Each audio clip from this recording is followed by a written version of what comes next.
গাহৰিৰ কাটন চাওক না এনেকুৱা ধুনীয়া কাটিং দিছে গাহৰিৰ বা ইমান ধুনীয়াকৈ বনাম মানে মাহৰ দালি দি অকণমান আৰু বাকীখিনি ভাজি থৈ দিম শুকানকৈ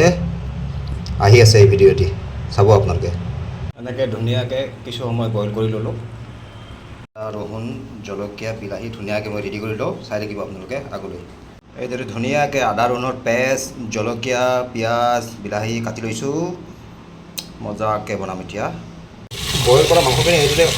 অলপ সময় ধুই ল'ম ধুনীয়াকৈ ধুই লৈ পেলাই আপোনালোকক দেখুৱাই ইয়াৰ পিছতে বনোৱা আৰম্ভ কৰিছোঁ ইয়াত তেল গৰম উঠিছে মই এতিয়া প্ৰথমতেই দি দিম অকণমান পিঁয়াজখিনি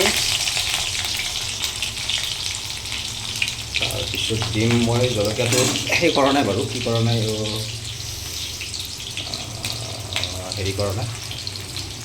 টেষ্ট কৰি লোৱা নাই ডাইৰেক্টে দি দিম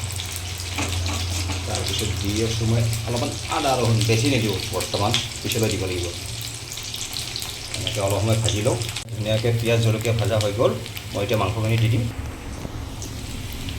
এয়া গোটেই মাংসখিনি দি দিলোঁ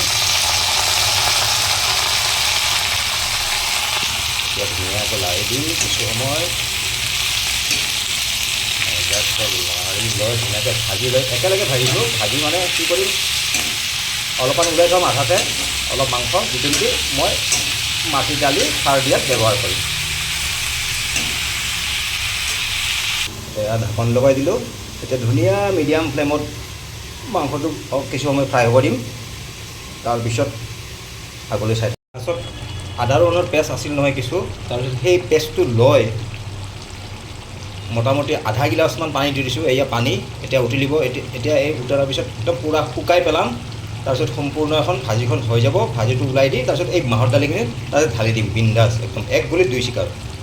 মাংস হৈ গৈছে ইয়াৰ আধা অংশ মই ওলাই দিম হেৰিৰ কাৰণে ভাজি হৈ গৈছে সম্পূৰ্ণ মাংসটো হৈ গৈছে মানে ভাজিখিনি ভাজাৰ কাৰণে মানে ওলাই থৈ দিম বাকী আৰু বাকীখিনি ডাইৰেক্ট তলত যিখিনি থাকিব মাংসই তেলে যিখিনি থাকিব এই দালিখিনি ইয়াতে ঢালি দিম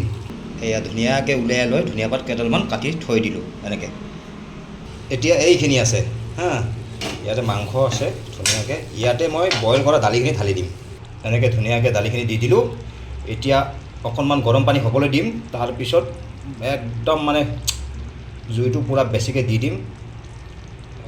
চাব আপোনালোকে চাওক মই গৰম পানীখিনি ঢালি দিছোঁ কেনেকৈ গাহৰি মাংস আৰু মাটি দাইলে একদম গুলুকৈ উতলি আছে মজাকৈ এতিয়া ইয়াত অলপমান মই খাৰ ইয়াত আকৌ অলপমান খাৰ এড কৰি দিলোঁ আপোনালোকক দেখাই আছোঁ শেষলৈ চাই থাকিব ভিডিঅ'টি ফাইনেলি মোৰ দালিখন উতলি ভাগৰি পৰিছে কৈছে যে মই আৰু নোৱাৰোঁ উতলিব আপোনালোকে পাৰিলে মোক খাই পেলাওক এতিয়া মই সেইকাৰণে বন্ধ কৰি দিম